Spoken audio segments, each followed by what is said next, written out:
see the comments. Yeah, I think because I feel like it's usually big. Well, we live now, so go ahead and get the talk. Live from the better dog,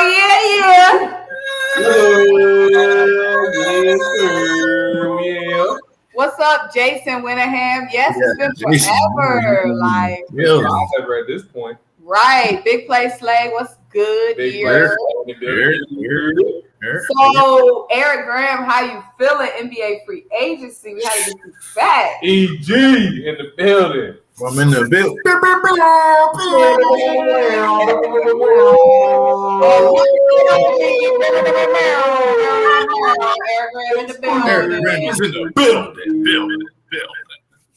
It's a lot going on. Lakers flip their roster. The Bulls talking about doing a little something. The Heat talking about we're gonna run for this championship. I think Kyle Lowry, that addition is like really key. A lot of people don't, but I do. I think Kyle Lowry is something real nice. I haven't seen much from the Brooklyn Nets, but I mean, when you got that three-headed monster, I mean, it's like whatever, So, but really, what I'm saying, the Lakers, the Heat, and the Bulls is what I'm looking out for. Lonzo Ball and DeMar DeRozan and Knicks got Kemba too. And the Knicks got Kemba. And the Knicks got Kemba too. Yeah, that's actually really key too. I thought, in the playoffs last year, when they ran into the Hawks, I always kind of knew. I was like, Julius Randle, he's nice in the regular season, but not a first option type of guy. Or at least, they're going to need a second guy to get them consistent points, and they got that with Kemba. So, I think they'll do similar, to what they did, if not a little bit better this year in terms of playoff seeding. And if they run into the Hawks again, maybe it'd be a different story. Maybe they don't win the series, but maybe they just make it a little bit more competitive. Because what was it, like 5 games? Yeah, maybe they get beat 4-2 instead of 4-1. I mean, that's pretty much what I'm saying. Maybe you get them a game there, but it's not going to give them the series. Never that. Yeah, like you were saying about the Nets. The Nets didn't even have to do anything but stay healthy this year. Right, yeah. So that's interesting. But I'm really the most interested in the Heat and the Bulls because when I saw Jimmy Butler sign his extension, I was like, cute. And then when I got the Nets bombs after that the Heat were getting Kyle Lowry, that's huge. And I'm tired of people saying like, oh, these teams are creating these old super teams. Well, all the core players are old. They're win now. They're not waiting around to be in a development, being in a young team. Right. All of these guys need to win now. Like these core pieces, Kyle Lowry, Jimmy Butler, they want to win now. Yeah. LeBron James, Melo, all the old heads the Lakers got. They're Russell Westbrook. They're win now. These are all win now people. So what do y'all expect them to go on a developing team and wait around 3-4 years when they're retired? They have to win now. That's why these units are so old. And the Sixers were interested in Kyle Lowry for a long time. Yeah. Shoot, what the heck do, bro? Like, because all these teams are getting so much better, and it's like it's Dame Lillard or bust for the Sixers, boy. Yeah. It's Dame Lillard because everybody's saying, Bradley Beal. Bradley Beal ain't enough. Well, and the Wizards did a little something, but I mean, it's not enough. Yeah. I mean, Spencer Dinwiddie. Spencer Dinwiddie is nice, but not enough to, do much different in the playoffs. I mean, if they get anywhere, it'd probably be a 7-8 seed.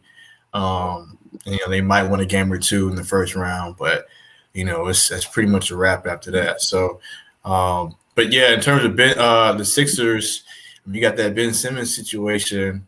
I don't know. I saw a report earlier today. I was just scrolling through Twitter. I don't know how true it was, but they was like, yeah, he's pretty much not talking to anybody on that team or anybody involved with the Sixers. So, but I don't know how true that is. I was just scrolling through Twitter. I think it was on. I don't even know if it was a verified source, but I just saw that. I mean, so you think Ben gonna get traded, or you think he's sticking around?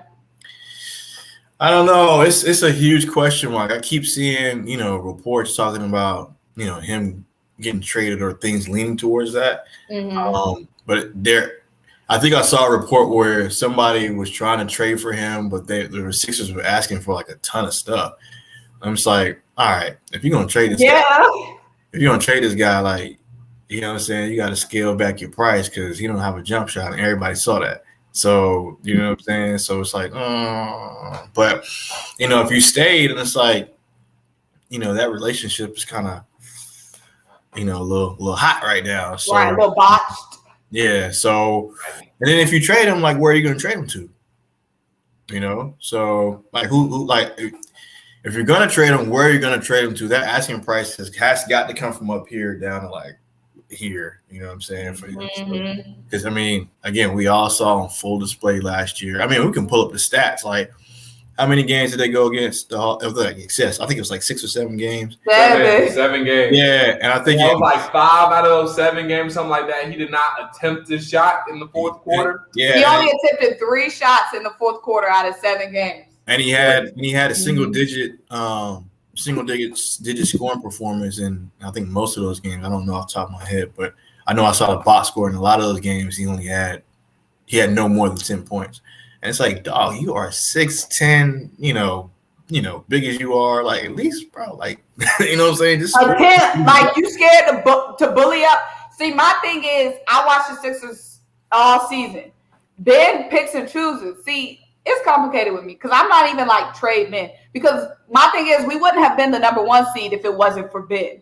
Ben's defense, night in, night out. Ben takes nights off on offense, but he never, ever, ever, I've never seen him take a night off on defense. So we can't, as a team, negate the fact that we wouldn't have been where we were without Ben. It's like a gift and a curse, a rose and a thorn, as you will. We wouldn't have been there without Ben. Ben's defense locking down the top guys night in and night out. We wouldn't have been there without Ben. Now, could Ben have helped us won? Yes, but it's like a double-edged sword. So when we're looking at these trade packages, we got to remember, when y'all trading Ben, y'all trading away a grade A defender can defend 1 through 5, night in and night out. So y'all, and our defense kept us in 1 billion games. So when y'all looking at Bradley Beal for Ben Simmons, okay, but y'all got to look at the drop off that we're going to have on defense. Like, is that offense going to supplement that defense that we're losing? And Ben bodied up Rudy Gobert. Ben bodied up freaking when we played the Lakers. Ben bodied up AD. He bodied up Marc Gasol. He bodied up anybody that was in the paint against the Lakers. So you're telling me Ben didn't think he had a fair chance against John Collins or Clint Capella? Ben didn't want to. Like, yeah. So let me put this out there. Let me ask you a question, Symone. Do you think, and we all know the focal point, the point that everybody talks about, the highlight that everybody talks about, when he passed up that dunk that he obviously had, he could have easily posterized Trae Young. Trae Young probably even moved out the way.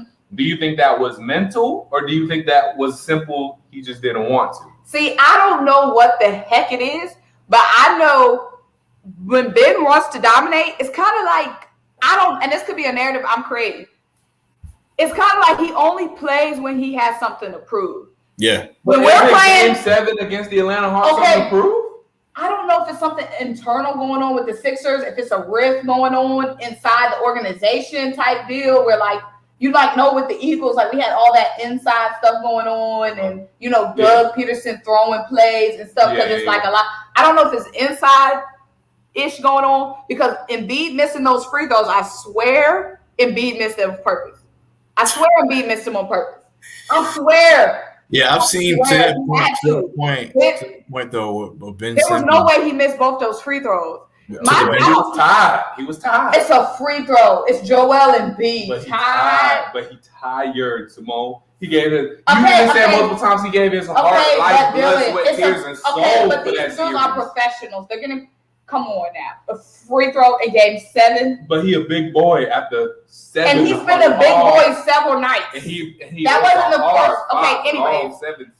7 game series. I don't know what the heck going on with Ben. I don't know if it's mentally like he doesn't want to, but like I said, when we're playing teams where it's like, a big matchup, Rudy Gobert. How you drop 40 on Rudy Gobert, but you're scared to body up John Collins? It just doesn't add up. I'm like, does he not think this game is worthy of his full caliber? I don't know. So, but y'all, we gotta get into these questions, y'all. Oh yeah. Let me say one more thing real quick. I think when it comes to Ben Simmons, just to put a bow on it, I think when it comes to Ben Simmons, For the Sixers, it's just going to be a point of, are y'all going to be able to figure things out, whether it's a riff or whether it's mental with Ben, whatever it is. Are y'all going to be able to figure it out? And can y'all win a championship with Ben? My thing is keep Ben Simmons and just bolster up our bench. Get us a legit bench. That's true. It wasn't just Ben Simmons that lost us. It was our bench not being able to help. So keep Ben and bolster up the bench. Okay, let's get y'all take on this. How y'all feel about the Bulls? In my opinion, they're looking nice right now. Go ahead, Eric Graham. You haven't talked. I think they are at most a 4 seed, which I mean that's not. I think they're a 4 or 5 seed. That's not far fetched. I mean, especially when you got the defending champs and the Bucks and you got the Heat that just upgraded really nicely with Kyle Lowry and the Hawks. Tucker. I was gonna say the Hawks, but then you got the Nets, obviously. So I put the Hawks at like a 4. Put the Bulls at probably like a 5, 6, at most 4 seed. So they're looking pretty nice. And, Lonzo Ball, he's straight. He's still, he's developing a jumper, but it's still not, all the way there. It's getting there. His 3-point percentage kept going up and up and up last season. So his jumper's getting there. We got to see over the full season. But I mean, I said Lonzo. The Bulls got Caruso. They got Lonzo. They got DeRozan. Kobe White, DeRozan. So Kobe White's getting traded. Is he? Somebody got to go. I mean, I don't know. They still got that pure shooter. Zach LaVine. Yeah. So He's not going nowhere. I'm saying it's too crowded. Yeah, it's a lot of guards. Well, I mean, they're putting DeRozan at the 3. So true. Yeah, so you got Lonzo at the 1, LaVine at the 2, Rosen at the 3. And Kobe Kobe White could just be a backup. Yeah, he come off the bench. Him and Caruso come off the bench. They're both kind of combo guards. Yeah. So they can complement each other. Yeah, and they can probably. I bet they'll have a lineup with Lonzo, Caruso, and Kobe White on the floor. They'll figure something out. They're gonna figure something out. Yeah, so it's enough. They worked that out. I think it's enough scoring, and Lonzo can be more of a distributor. I think because he's a natural distributor. He's kind of developed his shot. And we can't forget about Vucevic either, big man down low they got from Orlando last season. He's right. He's nasty. He's raw. Right. So question for you guys. All right. Go ahead, finish up. No, yeah, that's all I was gonna say. I see my man Adrian saying 6 for the Bulls, and I would kind of put them at right around there, 5, maybe 6. They're probably more so competing with the Knicks. More than the Hawks or anybody else. I got a question for y'all too. What's up? The Hawks are looking like they stayed the same. We improved a little. I mean, we got them to the Eastern Conference Finals. Y'all stayed the same. We basically. Y'all didn't add anybody new. Y'all added Georgie Dang. Okay, overall, y'all stayed. Overall, we stayed the same. Yes. They got them to the Eastern Conference Finals. Going to the Eastern Conference Finals again with the same roster. Add Georgie Dang. Who else do y'all add? We got Georgie Dang. We got Georgie Dang. We re-signed Solomon Hill. No, I'm not talking about y'all had him. I'm saying new additions. New additions, just Georgie Dang. And then now reports are apparently we re-signed Lou Williams. Y'all did. Yeah. Y'all did. So y'all stayed. Lou Williams the same. Yeah, so the only new thing is Georgie Dang. I believe so. Yeah. So do y'all have the Hawks back in the Eastern? And let's say everybody's healthy. Nets, Bucks, let's just Hawks. Everybody's all healthy. Do you have the Hawks back in the Eastern Conference Finals? Same team, more experience. Cam Reddish healthy. Remember DeAndre Hunter healthy. But add Georgie Dang. No. Where do y'all have the Hawks? Fully healthy Hawks. Where do y'all have them? See, this is DeLon Wright. My bad. Yeah, got DeLon Wright. My bad, Hall Snipes. Appreciate you. They added DeLon Wright too. Yeah. Yeah. So, go ahead. No, you go ahead. Healthy Hunter and healthy Cam. Yeah, healthy Hunter, healthy Cam. For me, honestly, and the Rooks.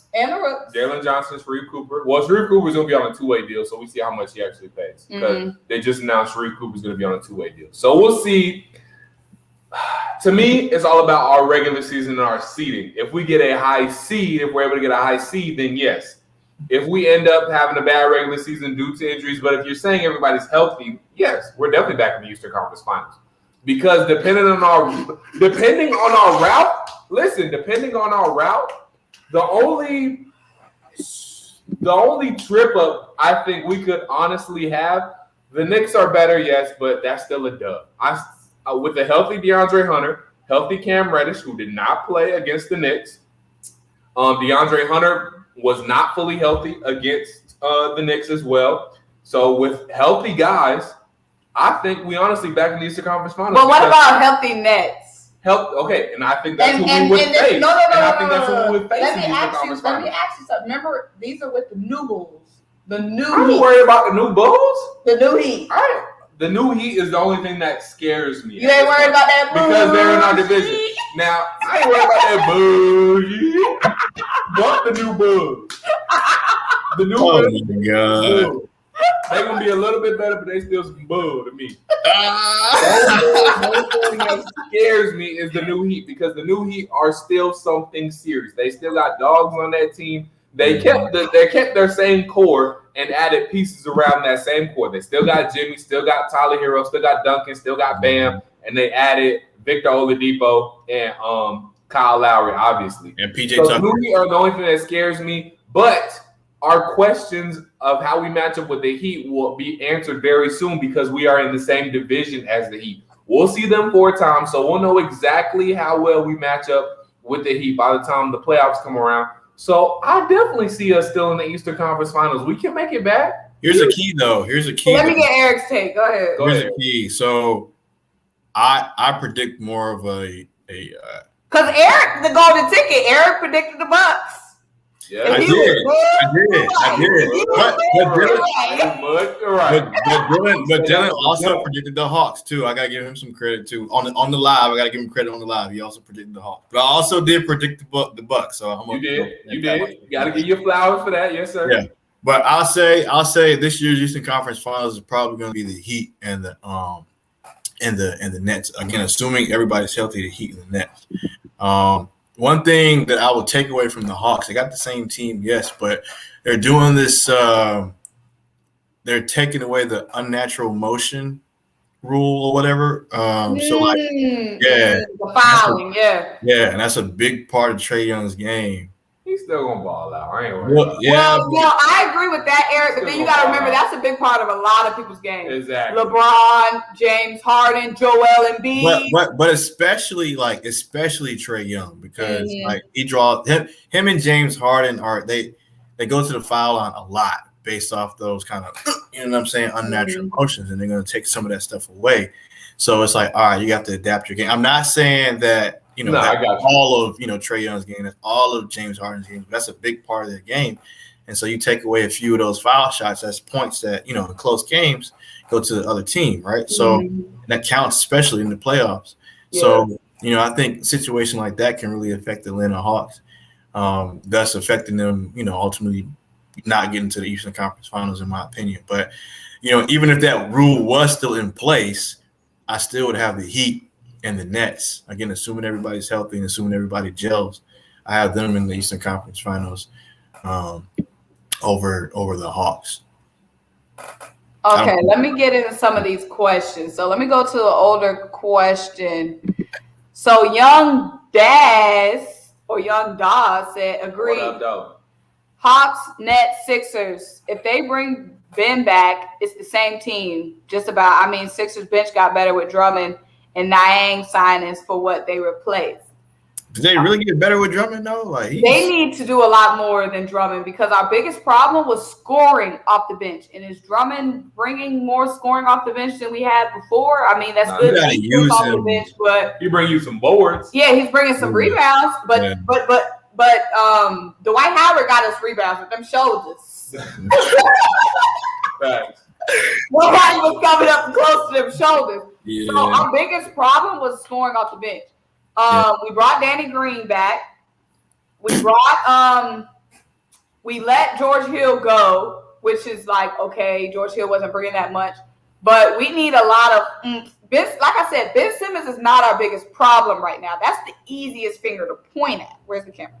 That's the easiest target. Our problem is scoring off the bench. That first half against the Hawks, I don't remember which game it was, we had 0 points off the bench. The Hawks had 30-some points off the bench. We have to shore up our bench. I'm good with Ben Simmons if we can bring in some role players off the bench. If we can get some good scoring off the bench, Ben is the least of our problems. Ben is then a luxury good because, like I said, we can keep that. If let's say we still have Tobias Harris, we still have Seth Curry, we still have Danny Green, we still have Joel Embiid. Our starting lineup has never been the problem. It's been our bench unit. So if we keep Ben Simmons and Ben Simmons still being able to lock down teams' number one defenders, because when y'all are looking at these point guards y'all training Ben Simmons for, that's not a switcheroo and then boom, we hit the finals. We got more worries than Ben Simmons not filling up the offensive stats. Because how you feel about you talking about scoring off the bench? What if you guys kept Ben and got like Dennis Schroeder? How you feel about that? He costs him too much, though. You asking for I like Dennis, but is Dennis gonna want to come off the bench knowing him? Dennis not gonna want to come off the bench. Did he pitch a fit with the Lakers when Brown was trying to bring him off the bench? I'm just hypothetical. Yeah. I like Dennis, but he's costing too much for us. He's wanting now. At this point, he might be taking less because he realizes he's not getting that much. Right. But asking for 100 M's, like, come on. Right, like, dude. Where, Dennis? Okay, somebody made a good point here. Okay, here we got a new question. There has been rumors about Colin Sexton getting traded. Personally, I want us to trade him. I guess he's a Cavs fan, but I don't think he's worth us paying him that much money. I don't want us to trade him, but I don't think he's worth that much money. So keep him or no. What y'all think? Y'all better keep Colin. Y'all might as well. Who else is out there better to get? Cleveland a wasteland right now. Kyle Lowry gone. I mean, I guess if y'all wanted to maybe trade Colin Sexton for Dame, but I don't think Portland will want to do that. And why would Dame? Yeah, why would Dame want to go to Cleveland what they got right now? Just go ahead and pay Colin Sexton. Just pay him. And honestly, Colin Sexton is not y'all problem. Y'all don't have any help around Colin Sexton. So I don't think he's even the problem. Y'all just need to get some better people around him. I mean, Jarrett Allen is a nice piece. Y'all got rid of Drummond, obviously. So put some talent around Colin and then come talk to us. I'm saying, right? Who's his running mate? I forgot. Oh, Darius Garland. So I mean, they got. I mean. Sexton and Garland, two young dudes. Yeah, they're young, still trying to figure out their game. I mean, like I said, I don't think Colin Sexton's the problem because when I remember the Hawks playing the Cavs this season, Colin Sexton was killing us. I don't think he's the problem. I think it's what's around Colin Sexton is what's the problem. Yeah, if I'm the Cavs, I would give them at least 2 more seasons. I wouldn't trade them now. Colin Sexton looking like the cornerstone to me. I'm saying him and Jarrett Allen. The cornerstone for Cleveland, it probably is him right now. Yeah. Unless you trade him for, like we just talked about, like Dennis Schroeder or something like that, right? Yeah. That's a sure vet, right? Over some questionable growth with Colin Sexton. But I mean, I would take Colin's potential upside over Schroeder. Just pay him. Who else do y'all have to pay? You're right. Yeah, that money got to spin. Yeah. Right. Y'all got to spend a certain amount of cap space, and I don't think y'all spending that much now. So go ahead and just blow that bag. Because nobody's coming to Cleveland. Like, yeah, right, exactly. Except Jarrett Allen, but like, yeah, because they're on a rookie deal. You got Jarrett Allen and Colin Sexton to pay. That's about it. So speaking of, and this is backtracking, but help off the bench, talking about Buddy Hield might have been another option for you guys for the Sixers, but I'm kind of backtracking. Yeah. Where did Buddy Hield end up going? He didn't go anywhere. Yeah, so he's still in Sacramento. Yeah, I know Buddy P. He thought he was going to the Lakers. Buddy thought he was going to the Lakers. They said, "Nah, Buddy, you stay in Sacramento." Buddy Hield, I love Buddy Hield's game. Buddy Hield, I wanted him to come to the Sixers before. Yeah, you said that last year. Yep. Is Buddy Hield won't come off the bench? Well, honestly, we could bring Seth off the bench and put Buddy Hield in at the 2. Bring Seth off the bench. That's true. I like Buddy Hield, and then we got Seth Curry coming off the bench. And that's good firepower off the bench. Another one of our problems, though, Eric Graham, is our front court. Now we short are coming off the bench. Now, everybody in Sixer land, in my subscriber land, want Tobias Harris gone. What? They like Tobias, but not for $34 million a year. Getting paid a lot. Toby is getting paid. And so we can't get bench help and stuff because Tobias is sucking up that $34 million a year. I mean, okay. Now let me say this. Now, our front court last season behind Joel Embiid and Tobias Harris was Dwight Howard and Mike Scott. So that's a huge fall off. Like I said, everybody want to point fingers at Ben. Yeah, y'all bench was bad. And then, so Mike Scott hasn't been re-signed. Nope. Obviously, Dwight is gone. So now we have Andre Drummond, a huge plus in that bench front court. Right. But then still, we have a big question mark about who's coming in behind Tobias. Now, we're keeping Danny Green. Don't know if we're going to start Matisse and bring Danny off the bench, or if Danny's going to start and Matisse come off the bench. It's a lot of questions, but we have a lot of questions on that 3-4 position too. It's not just the guard position off the bench. We have a lot of questions at that 3 and 4 off the bench. Yeah, I mean, it's a lot going on in Philly. It's a lot, and these other teams are just. And we didn't even talk. Oh, here Ty responded. He said, "Yeah, I agree. My Cavs have been sorry. LOL. We're moving on." There are a lot of NBA fans saying the Lakers are a super team. Do y'all think that as well? Oh yeah, they're a super team. They're a super team. I ain't mad at them because one thing about LeBron James, he gonna put his squad together. So I ain't mad at the super team, but they definitely a super team. Yeah, I mean, you got LeBron James, Anthony Davis, and Russell Westbrook. So and Carmelo can still ball. Carmelo's more of a name. Denver Nuggets or New York Knicks Carmelo, but he's still Melo. He's more of a name now. He's more of a. If you didn't know who Carmelo Anthony was, you know what I'm saying. You just look at the game. He doesn't make them a super team. You know, he's more of a spot up shooter. I don't even know if he plays. He still doesn't play defense like that. So yeah, so I don't think he makes him a super team. I mean, I know he's the big name. It's Russ, AD, and LeBron that makes it a super team. Yeah, right. And so you got 2 super teams in the NBA. You know, them and then the Nets. Same old team, Lakers. I don't like the Lakers, but they are going to be a problem in the West. Yeah, they're a super team, but not because of Carmelo. It's because of If it was just LeBron, AD, and Carmelo, that wouldn't be a super team. It is Westbrook that makes him a super team. But I'm saying Carmelo is he's definitely a little bit of the sprinkles. I'm not gonna say he's the icing on the cake, but he is sprinkle. Yeah, I mean he's a legend. I mean he's got skills, but. I agree with Eric Graham. Take the name off of it, and he's just a depth piece. He's just a depth piece off the bench. You don't know what you're going to get. You can get a 20-point night from off the bench. You can get a 5-point night. You don't know what the hell you're going to get. That's fair. Yeah, I mean, he like four guys. Nah. Hey, we got some money in it. It's a whole lot of money in this. It's a whole lot of money in it. He said, finally got you that coffee money. Also, check out my Trae Young question. You know what? You opened the gate. Remember you used to say open the gate was a bot. Yeah, because he's giving bot. It's just a question mark. He's giving bot. But he's not that bot money spent, baby. He's not a bot. Put some respect on open the gate. Let's go check out his questions. Since that money talk. You know, money talk. Money talk. Trade. In question for is he MVP caliber player? Oh yeah, he is. If he plays like he did in the playoffs all year, yeah. Oh yeah, no question. Yeah, no question. Caliber. I'm gonna tell y'all this right now. If Trae Young and the Atlanta Hawks find themselves a way, I'm not gonna say this is happening. I'm just putting it out there. If Trae Young, and this might be obvious, this might be stating obvious, but I'm gonna say it anyway. If Trae Young and the Atlanta Hawks find themselves a way to get the number 1 seed next year, Trae Young's win the MVP. Period. Well, you don't think? Well, I mean, like I said, that might be stating the obvious, but there you go. I had a good question for y'all, but I lost it. Yeah, that's really good. But yeah, he definitely he got that MVP in him. Yeah, he definitely proved me wrong. I remember we were having a debate last year about him versus Luka, and I still think Luka's better. Don't get me wrong, but I didn't know Trae Young was as good as he was, and he kept showing up like game after game after game after game. And really, honestly, the Hawks probably could have been in the Eastern Conference Finals, or at least took that to 7 games had Trae Young not got hurt.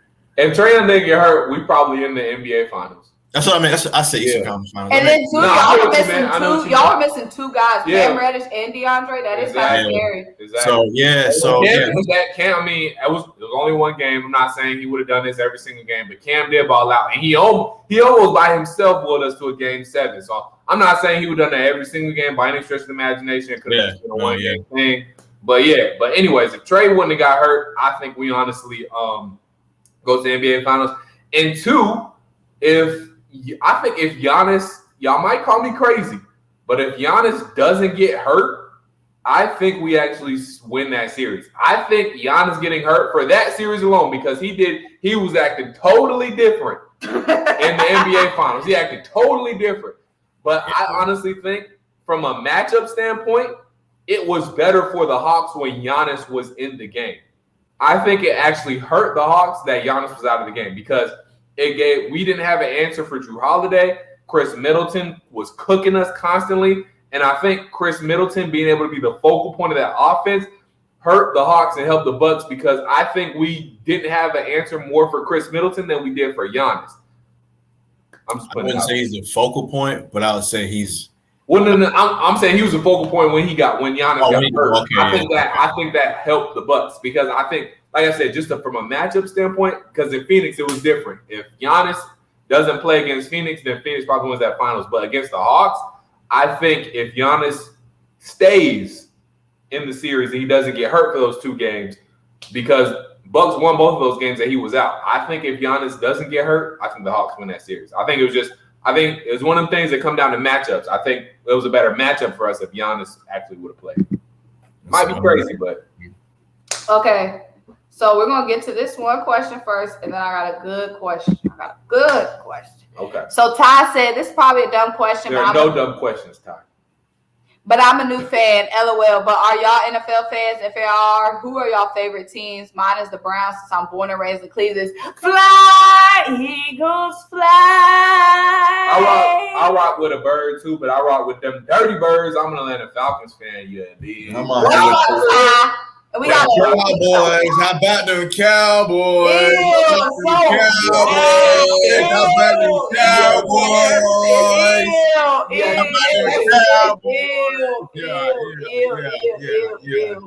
So I'm an Eagles fan, bleed green, baby. I'm actually, and I think Dylan is more of an NFL fan than NBA fan. No, I'm definitely. You're more NBA? I mean, I love them. I can't pick. I love them both. If I had to choose one, I will honestly.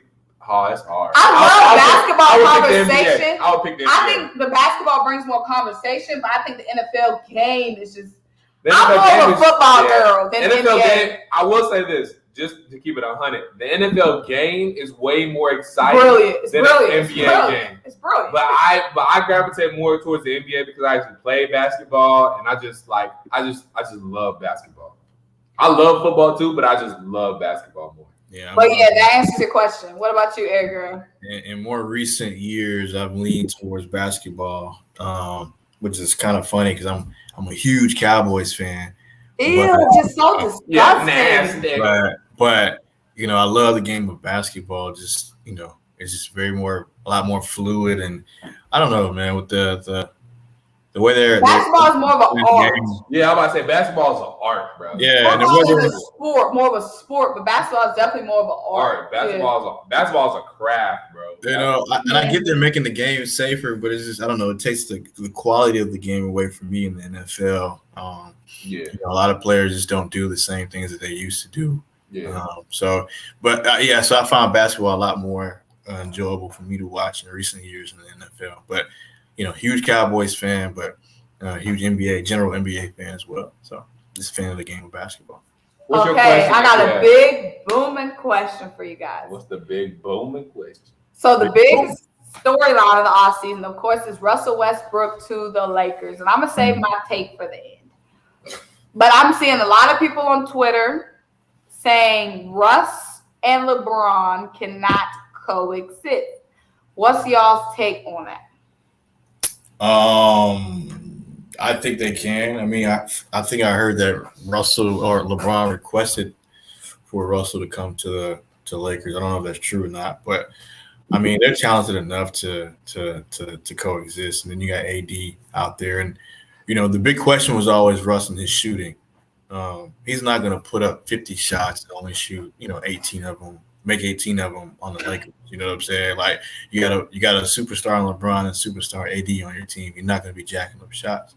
You know what I'm saying? And then the shooting in terms of efficiency, but also outside shooting. People seem to forget that he was teammates with Dwayne Wade, who was a similar player in terms of mid-range slasher, athletic guard that didn't really have much of an outside shot. I mean, he was a better shooter than Russell Westbrook, which isn't hard, but still not great, right? And him and Wade won 2 championships.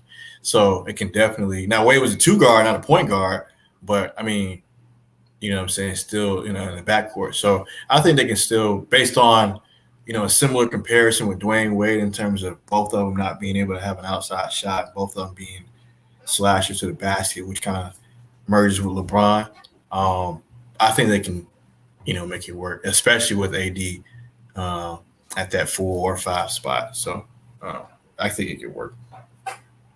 For me, LeBron would have never brought Russell Westbrook in because, like you said, Eric, just like LeBron requested Russell Westbrook, LeBron running the show. Rob Pelinka is the GM, but LeBron is telling Rob Pelinka who to bring in and what contracts to work out, what contracts not to worry about.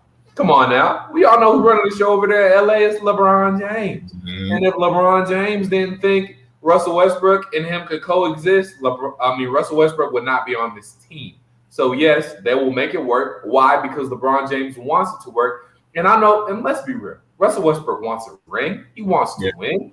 Mm-hmm. That's why he agreed to come to LA in the first. I know it was a trade, but still, they both want to make it work. They'll make it work. They're professionals. They both want to win. They're going to make it work, period. Yeah. Here's my thing.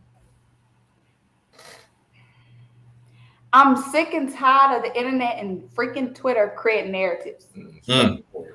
Talking about LeBron James and Russell Westbrook both need the spotlight. They both need the ball. Mm. First of all, Paul George had his best season playing beside Russell Westbrook. Now that's facts. Oof. Paul George was almost MVP before he got hurt playing with who? Russell Westbrook. You better preach. And look how Paul George is balling out without the Clippers, about to single-handedly wheel the Clippers without Kawhi Leonard. Okay. Russell Westbrook played with, I know KD wasn't KD then, James Harden wasn't James Harden then, but they were budding guys in the locker room and around the court. They were still going to be those guys. They were still had the potential. And Russ was able to share the stage with those. And if it wasn't for LeBron James, they would have made it. They would have won it. If it wasn't for LeBron James. LeBron James played with freaking, y'all talking about egos? Look, Russ was willing to share the stage with James Harden. Russ was sharing the stage with Paul George. Okay. And y'all talk about stat stuffer. Do y'all realize assists is a part of those stats? Which means sharing the ball. You got to pass it. LeBron James, y'all keep talking about, LeBron James would never share the ball. LeBron James was willing to team up with freaking the big three in Miami. And LeBron James is not going to share the ball. And he came in to a team that was already established and already had their faces of the organization and faces of the team. And he came in and did what he had to do to win with those guys and built a long-lasting relationship with them. LeBron James shared the stage with Kyrie Irving. He is willing to have another person. LeBron James welcomed AD in. He did.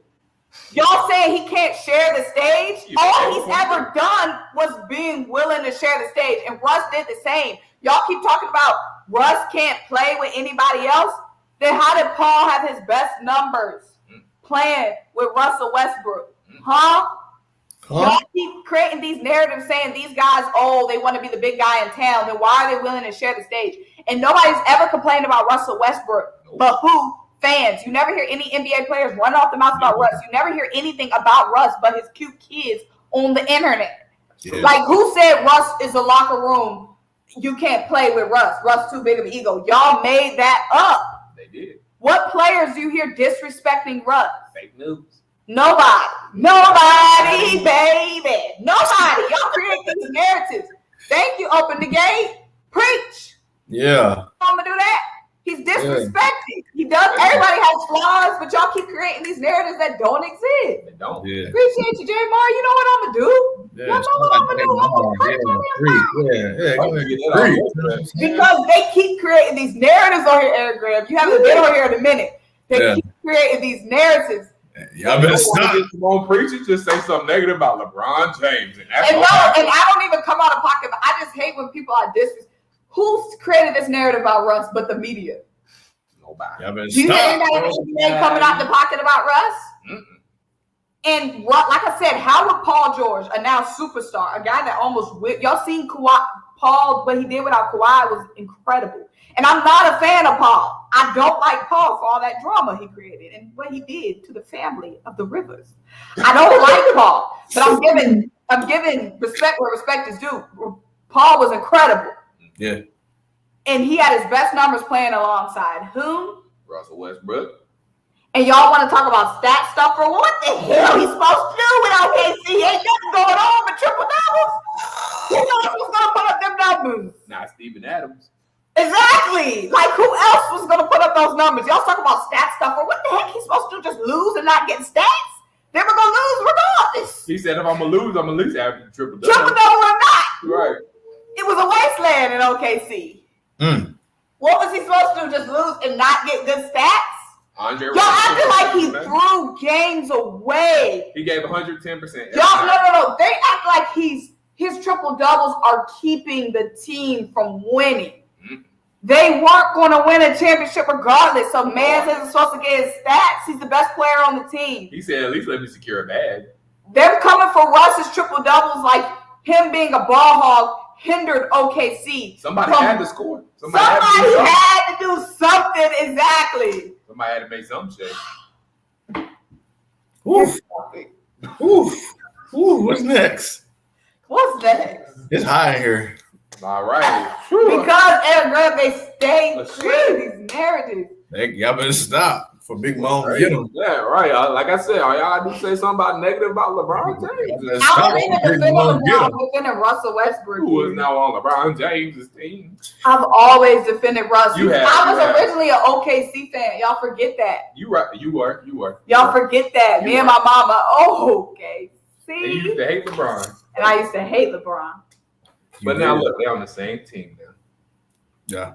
Now they're on the same team. What's our next topic? Let's see. Yeah, I don't know how you follow. I don't know how to follow. I got a good spicy one for y'all. Okay, so if I say good, I don't have a dissertation. No, I don't even have a take. I don't even have a take. Okay. Spicy take. What is it? Let me set the stage. So Chris Paul, the point guard. Whoa, God. So it was, the Suns. It was a couple of times where Chris Paul turned the ball over in kind of critical moments where, the momentum was in the Suns' favor. Mm-hmm. D-Book is young. That's the only reason why I'm not coming for D-Book. It's not a lot of turnovers. It was just the moment when it happened. It was the worst possible time. The Suns starting to eat up on a deficit, starting to, get back in close. And then it's like, dang, turnover. Momentum back in the Bucks. It's not even like a lot, but just the timing was just incredibly bad. Facts. Do y'all feel the same way about Chris Paul after the Bucks? Mind you, that was the biggest stage Chris has ever played on. Yeah, I still feel the same way. The Suns aren't there without Chris Paul. Like, I still feel the same way about him. Did he have some turnovers in bad spots? Yes. Did he cause his team, I'll say maybe one game? Yes, with that bad turnover. I think it was in like game 4 or 5. I can't remember exactly off the top of my head. Yes, but again, Chris Paul the Suns are not there without Chris Paul.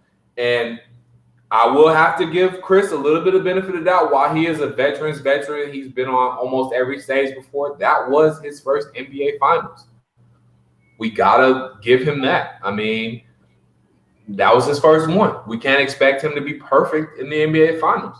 So, in his first NBA Finals. So, I still look at Chris Paul as a point guard, and I still have all the respect in the world for Chris Paul. It was just look at LeBron in his first NBA Finals. He choked. Okay, but he won 40. He choked. But I'm saying, I'm just playing.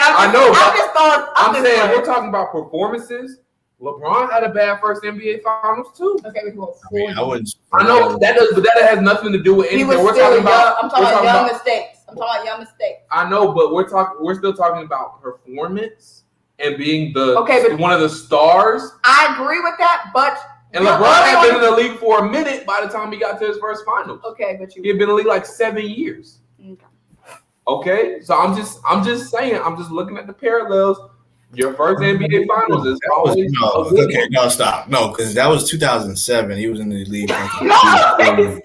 No, he made it to his first Finals in 2011. No, it was his first finals. Oh, no. My bad. Okay, so it was his second finals. I'm talking about the Dallas Mavericks final. LeBron had no chance in 2007. He had no chance. That's why I was My bad. I forget he made it in 2007 because they got swept and he had no business. He had no business in there because he should. Daniel Boobie Gibson being his second best player, and Mo Williams and Larry Hughes and Zydrunas Ilgauskas, like, and Drew Gooden. Nah, like, okay. I was talking about 2011. My bad. Yeah, but right. I would say so. Back to the Chris Paul comment. Yeah, he's still Chris Paul. He's still, you know what I'm saying, probably the best point guard of his generation or whatever, if not top 2 or 3. That finals performance doesn't negate that. I will also say it was his first finals, but I won't really discredit him for that. I'll say he did come off of COVID, which I don't know how serious it was, but I'll say he came off of COVID. He did. And he also, I think he had some like left wrist injury that wasn't disclosed until I think post finals or something like that. But you know what I'm saying? Like those are just 2 things, but he still could perform better. But that final performance, just to answer your question, doesn't detract from his overall legacy. I mean, he wasn't gonna. I think somebody had said, even one of the commenters that said, like, whatever happens, like, he only adds to his legacy with a championship. Losing doesn't subtract from it. Because I mean, you put in 16 years. I mean, like, 16 years is 16 years. You know what I'm saying? Even at this point, if let's say he had a Ben Simmons type of finals, right?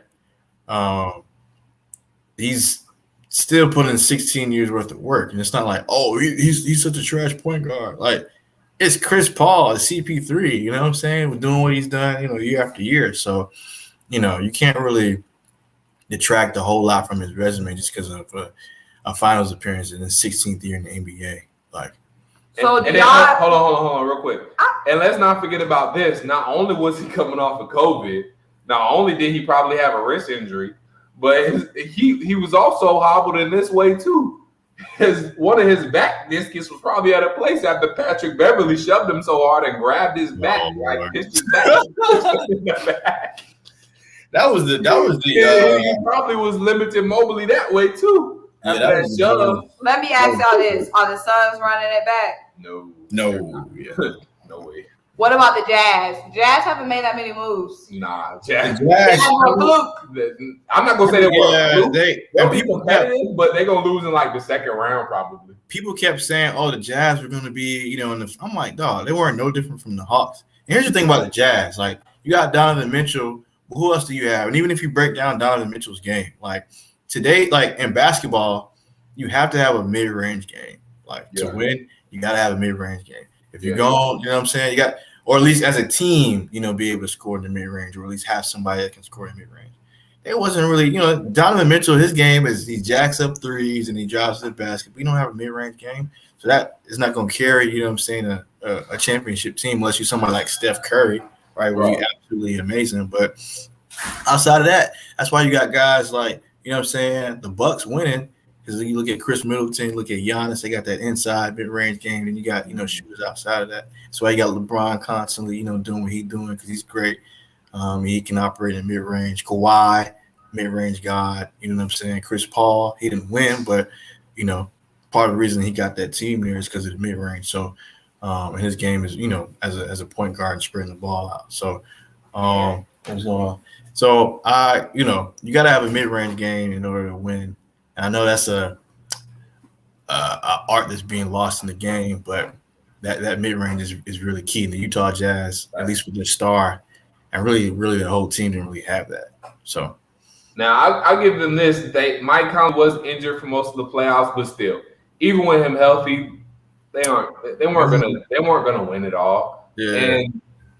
And this season with the Lakers doing what they did, and Jamal Murray's coming back for the Nuggets, so now they got to worry about them. They still got to worry about the Clippers. Like they're not even gonna make it out of the West. Like I said, they'll probably make it to the second round of the playoffs. To be honest, depending on who they matched up with, they might not even get out the first round. The Jazz just don't have I forgot it. about Jamal Murray. Yeah, Jamal Murray's coming back, so you got to worry about the Nuggets. Nah, but he's gonna come back. He's gonna come back from ACL. But they're a team that's going to be a thorn in side. They're going to be in the playoffs. Mm-hmm. He gonna come back off ACL though, so it's gonna take him some time.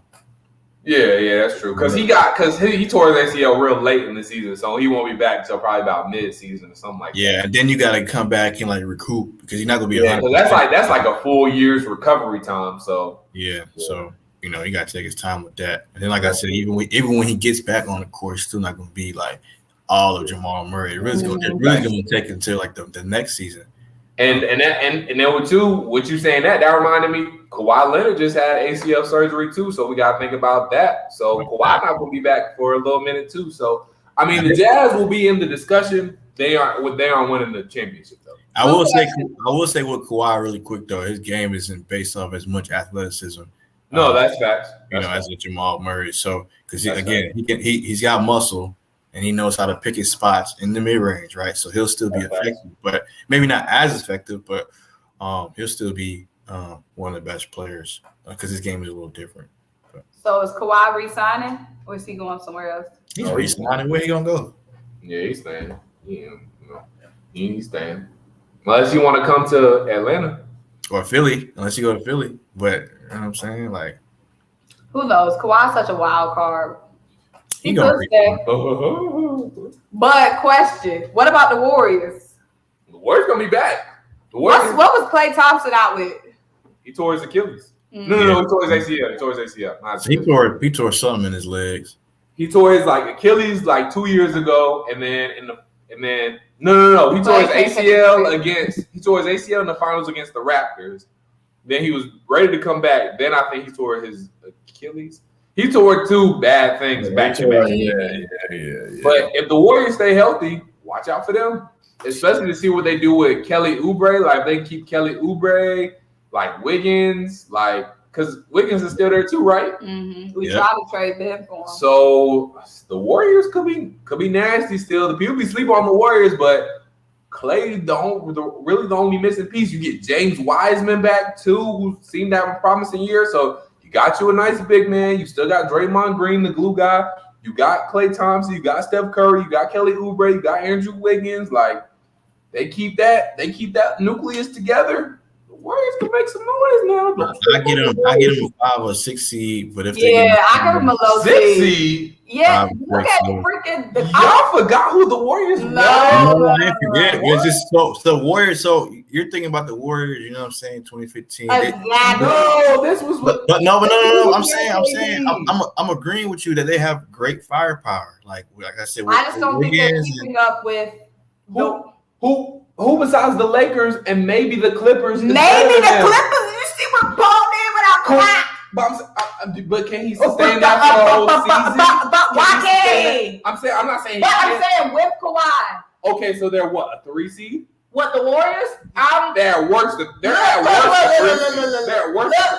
They're better than the Nuggets. They're probably better than the Nuggets.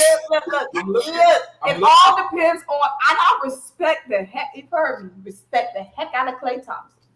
But like my man Erica said, it's all about them injuries. And I'm not, okay, let's take injuries out of it. Because anybody can get injured any day. Yeah. So let's take fully healthy. Okay.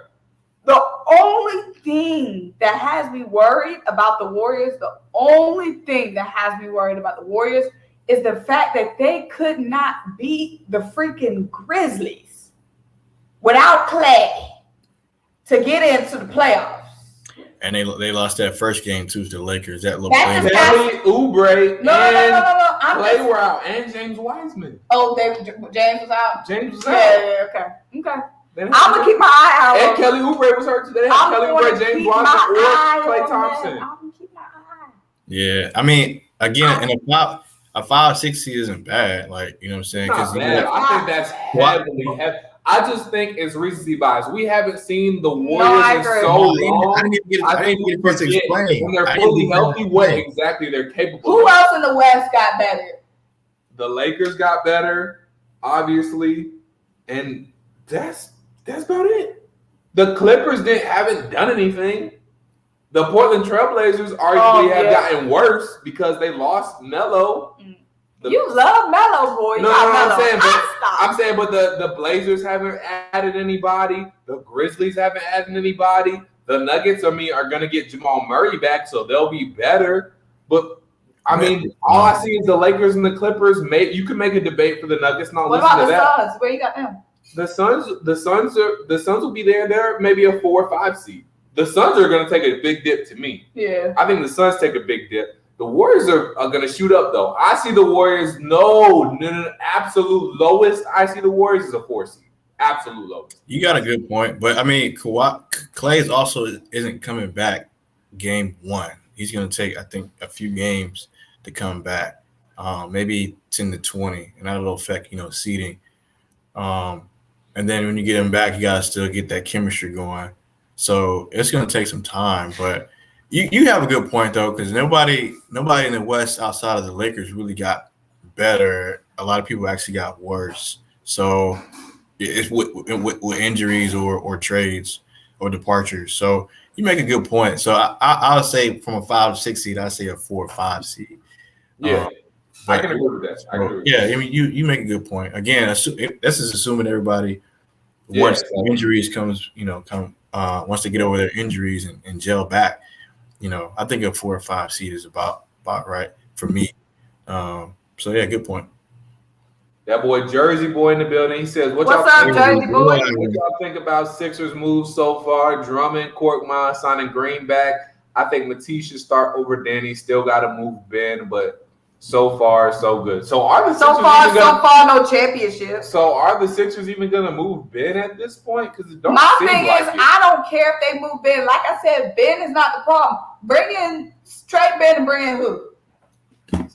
Bring in who? Bench is the problem. Ben is not the problem. Is Ben a problem? Yes, everybody's a problem. Ain't nobody a perfect player. That's why it's 5 of them out there. Everybody has a part of their game that's not 5. That's why everybody plays a role. Right. Take out Ben and bring in who? The bench is our biggest worry. Bring in who? Dame? And we still ain't got no scoring off the bench. And the defense is not as good as Ben, and we still not scoring off the bench. Okay, and then look, we bring in Dame, we got to trade more than Ben. Yeah, you're gonna lose the little bit of depth you do have because with Ben, you're probably gonna have to give up Shake Milton as well. I'm just saying it's not just trade Ben, boom, championship problem solved. Yeah, it's stuff you gotta adjust for. Ben, we still have to manufacture and make up for that defense we're losing because who off the bench is going to be making up for Ben's defense too? Nobody, baby. I'm saying it's like I feel like Sixers fans is having their mind trade Ben, boom, championship. It's a lot more that goes into it, and we got to bring in more. Okay, we bring in a star. Let's say we bring in Bradley Beal, dropping 40, but still giving up now 20 on his head versus Ben. Locking down defense and then still Bradley Beal and Embiid is not enough. It's not enough. If we're talking about fully healthy teams, it's not enough to beat the Lakers. It's not enough to beat the fully healthy Nets. It's not enough. It might not even be enough to beat the Hawks again. I'm just saying, like people think it's trade Ben, boom, bring in Bradley Beal, boom, championship. That's not it. No, it's not. Still a lot of other areas to bring up to shore up. Look at the teams that make it. They have firepower everywhere. Look at the reason why the Hawks beat us. Because it's several guys that can take over and fill it up any given night. No, they got when the Suns made it as far as they made it because there was several guys off the bench that could get hot any given moment. We have relied on them same starters and then the bench just being a wild card. That's not it. You got to have that bench help. That's how these teams make it. They got that depth, baby. What up, Fred Moore? Jason Winningham disagrees. Symone. Ben Simmons is a problem because we can't run a half court. Look, I'm not saying Ben isn't a problem, but he's not the only problem. And Jason, you're saying he's not the most important. He's not the biggest problem in my mind. He's not the biggest problem in my mind. The biggest problem is that bench, not knowing if we're going to get a point off the bench in the playoffs. Yeah, like I said, Ben's offense is a big concern and it needs to be addressed. But it's not our only problem, is what I'm saying. It's not our only problem. Our bench is a huge problem, and we're helping that now. We are shoring that up. We got Andre Drummond. That's a big help. But it's just, are we going to get consistency off the bench? If we're going to get consistency off the bench, Dame is going to have to go to the bench at some point. Yep. And like I said, that defense locking down these defenders. We got to remember, too, at the end of the day, it ain't flashy, it ain't cute, baby, but defense wins championships. That's facts. And I'm not letting Ben off the hook. I am not at all. I'm not saying, does Ben need to help more offensively? Do we know what he can do? Do we know? I'm not even asking Ben to shoot threes. I'm saying attack the rack, baby, take over in the post. Like we know you can do. Like you could Rudy Gobert have him on skates. We know you can do it. I'm just saying it's just not a magical, trade Ben. Y'all think trade Ben is the easy move. But it ain't going to solve all the problems. Unless we're bringing in a floor general, like a Kyle Lowry would have been amazing. A Kawhi Leonard, a guard that can do it all. That would have been cool, Kyle Lowry. Yeah. Unless we're bringing in a floor general. But he's also from Philly. Mm-hmm. He wanted to go to the Heat. He shows up. Two things. Don't talk about LeBron and create narratives, and don't talk about the 76 bench. And don't say Ben Simmons. No. Like I said, that's not it's the easy to point. First take is easy to trade Ben, but it's a deeper. You got to peel back a layer here. First of all, Ben, like I said, the man's never took a night off defensively. Never. He took a vacation on offense, though. He took a series off. All I'm saying is, you guys know it was more than Ben. The bench is concerning. And like I said, we're fixing that. We got Drummond. You can't say Ben isn't. He's not the only problem. How about that? Yeah, he's not the only problem. He's not the sole issue. He's not the only problem. Like I said, is he a problem? It's hard to minimize that lack of productivity offensively. You can't minimize like 8 points. Or you 6'10" and super athletic. No, I'm not taking up for Ben in no way. I'm not saying. I know you're not taking up for him, but I don't want to minimize how impactful his lack of scoring was. Like he could have scored with ease. You know what I'm saying? So yes, the bench is a problem, and it's a big problem. But you can't minimize. All I'm saying is we have two big problems. Ben and the bench. We got two big problems.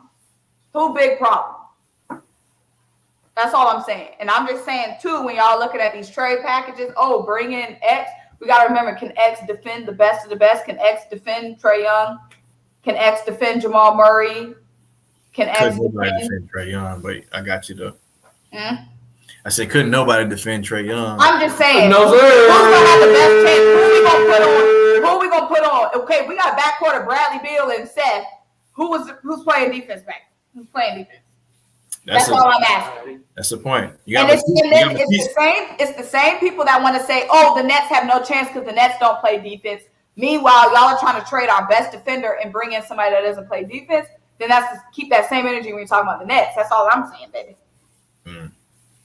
But it's Kanye night in the A, baby. We got to get out of here. All right, yeah, I got some things to do too, but let's hope he released Donda tonight. He's supposed to be. Hey, did y'all know real quick before we go? Did y'all know on Apple Music? I'm about to show y'all on Apple Music.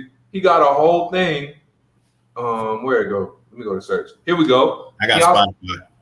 Oh, look. Can y'all see this? It's a Kanye West presents Donda. Wait, let me move up. Y'all see Kanye doing the most. This better be some heat. He got like a live. Let me click on it. Like it's a whole live stream. Okay, and like I said, this better be a gospel. He go. That's what I'm saying. Like he doing a lot, and it better be right because like last time it sounded too noisy, and it seemed like it wasn't overmodulated. The music was, but it seemed just too loud for really listening pleasure. But that was my point, right? Yeah. Then he made us wait, but that's Kanye. He gonna do that anyway. Like I said, if the tickets wasn't free, we would be up in that job. Yeah, if the tickets wasn't free, we won't be going, period. So all right, well, y'all have a good little time. All right, my people. See you next time. Open the gate. Appreciate everybody that hopped in the live. Open the gate. Appreciate you supporting. Everybody that supported, appreciate y'all. We're gonna be back soon. Easy. We'll be back live soon. Eric Graham, appreciate you, bro. Appreciate you, brother. Appreciate y'all, man. Yes, sir. Right. Hey, go ahead and get that YouTube up and running so we can tell these folks to support. Y'all, do y'all want Eric Graham to start a YouTube? Don't he need to start a YouTube? Yes, Eric Graham needs to start a YouTube. Go ahead. Go ahead and start that thing so everybody in here who's listening to y'all- rocking with you, go ahead and subscribe to you, brother. Y'all coach me and I'll start one. How about that? Coach you, or you gotta You go there don't and need to talk coach you. Just get on there and start talking. All right, man. We'll holler at y'all. All right. Bye. Peace.